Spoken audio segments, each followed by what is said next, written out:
Grabe talaga ang Amerika, bantay sarado ang Baho de Masinloc. Nabidyohan nga na nasa West Philippines ulit ang nuclear submarine ng US Navy. Wala na to sa Subic Naval Base, balik misyon na nga. Muli nga kasi tong nag-surface o lumabas sa ilalim ng dagat. Makikita rin sa video ang USS Higgins na talagang nakapwesto sa Baho de Masinloc. Isa lang nga ang gustong ipahiwatig ng US Navy. Sirain nyo ang Scarborough Shoal o makakalaban nyo ang US-China. Ito nga ang literal na muscle flexing. Pagyayabang ang ginagawa ng Amerika. Pagpapahiwatig na rin na binabantayan talaga namin ang kada galaw ng China at seryoso ang Amerikang depensahan ng teritoryo ng Pilipinas. Kung ako sa China, hindi ko natatangkain ang balak nilang pagtatambak, kundi malaking gulo talaga yan.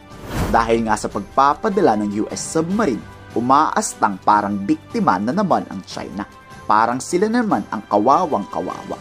Base kasi sa mensaheng inilabas ng Chinese spokesperson, wala naman daw problema sa South China Sea. Wala daw gulo. Bakit daw may warship ang Amerika?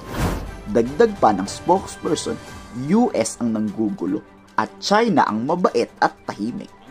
和飞越自由从来都不存在任何问题。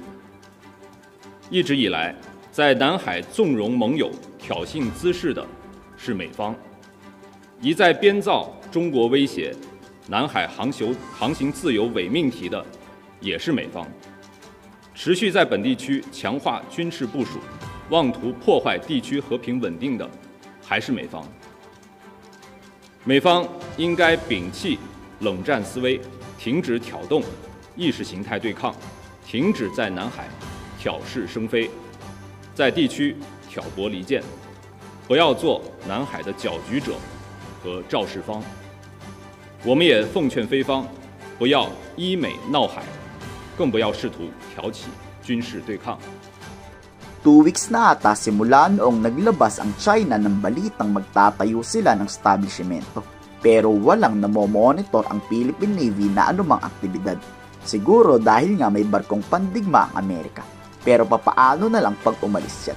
Dito nanindigan nga ang National Security Council na kahit wala ang US Navy sa paligid ng Baho de Masinloc, hindi igigibab ng Pilipinas ang Scarborough Shoal.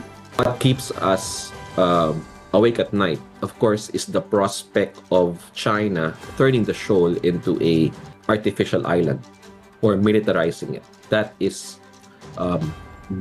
going to be very troubling. The legal status of Scarborough Shoal as part of Philippine territory is clear. Therefore, that is a red line for the Philippines. We will not be deterred in asserting our rights and jurisdiction in Baho de Masinloc.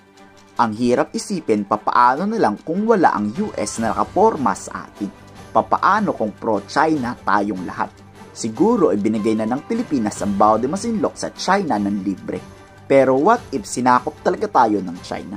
Payag ba kayo nun? I-komento sa baba ang iyong salo.